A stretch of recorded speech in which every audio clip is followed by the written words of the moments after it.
this thing over with. You see the hatred he's got for Putin. It's very tough for me to make a deal with that kind of hate. He's got tremendous hatred. And I understand that, but I can tell you the other side isn't exactly in love with, you know, him either. So it's not a question of alignment. I'm aligned with the world. I want to get the thing set. I'm aligned with Europe. I want to see if we can get this thing done. You want me to be tough? I could be tougher than any human being you've ever seen. I'd be so tough. But you're never going to get a deal that way, so that's the way it goes. All right, one more question. Hey, I want to respond to this. So look, for 4 years in the United States of America, we had a president who stood up at press conferences and talked tough about Vladimir Putin, and then Putin invaded Ukraine and destroyed a significant chunk of the country. The path to peace and the path to prosperity is maybe engaging in diplomacy.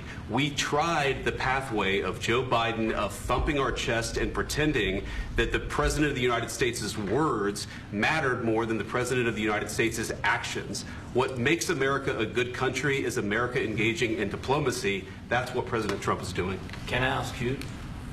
Sure. Yeah? Yeah. Okay. So he occupied our parts, big parts of Ukraine, parts of East and Crimea. So he occupied it on 2014.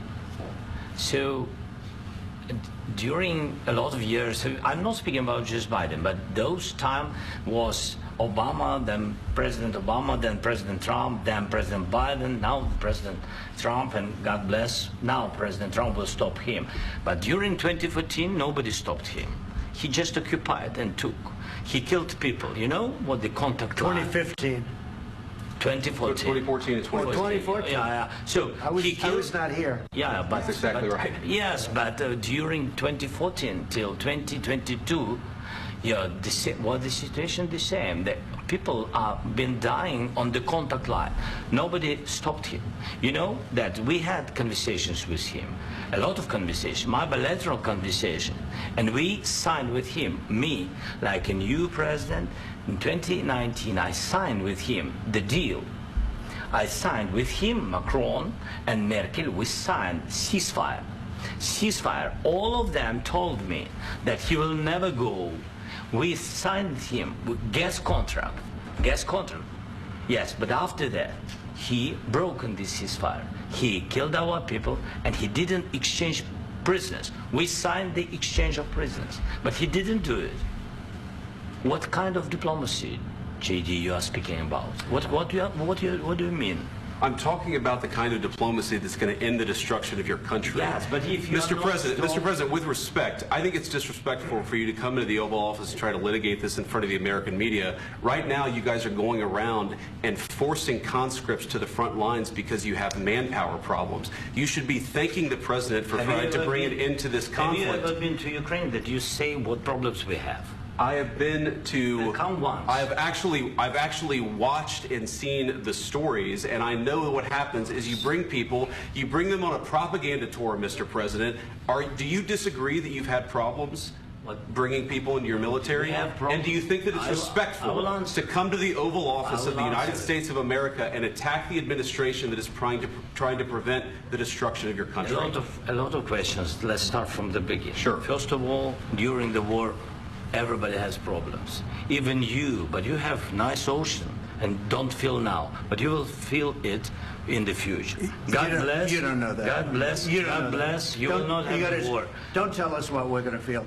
We're trying to solve a problem. Don't tell us what we're going to feel. I'm not telling you. Because you're in no position to dictate that. That's exactly what you're doing. You're in no position to dictate what we're going to feel. We're going to feel very good. You will feel influence. We're going to feel very good and very strong. You will feel influence. You're right now not in a very good position. You've allowed yourself to be in a very bad position, and he happens to be right about it. From the very beginning of the war. You're not in a good position. You don't have the cards right now. With us, you start having cards. Right now, you don't. You're playing cards. You're playing cards. You're gambling with the lives of millions of people. You're gambling with World War III. You're gambling with World War III. And what you're doing is very disrespectful to the country, this country, that's back to you, far more than a lot of people said they should have. Have you said thank you once? this A lot entire of meeting? times. No, in this Even entire meeting, today. have you said thank Even you? today. You went to Pennsylvania and campaigned for the opposition in October. Offer some words of appreciation for the United States of America and the president who's trying to save your country.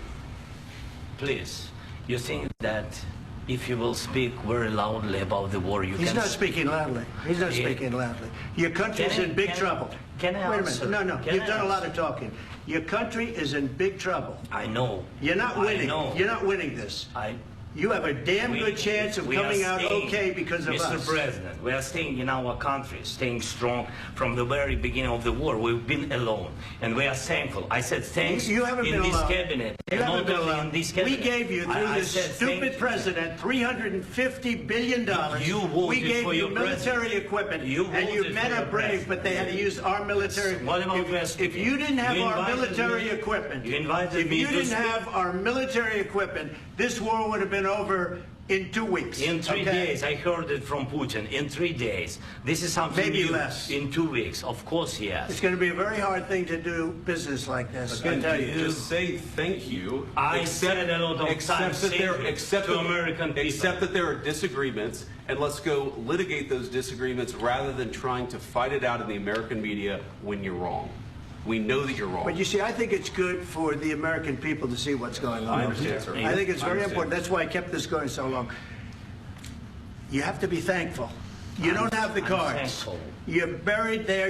Your people are dying. tell you You're again, running I low know. on soldiers. Don't- Listen, don't please, you're running Mr. low on President. soldiers.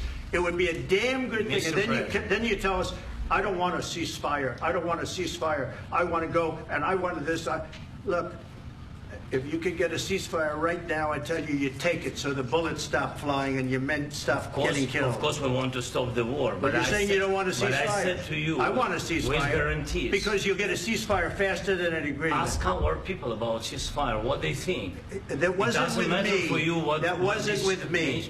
It That was with wasn't with a you. guy named Biden who was not a smart person. That was with Obama. It was your president. Excuse me. That was with Obama, who gave you sheets, and I gave you javelins. Yes. I gave you the javelins to take out all those tanks. Obama gave you sheets. In fact, the statement is Obama gave sheets and Trump gave javelins. You got to be more thankful, because let me tell you, you don't have the cards. With us, you have the cards. But without us, you don't have any cards. One more question to Mr. Vice President. I'm sorry. It's going to be a tough deal to make, Um, because the attitudes have to change.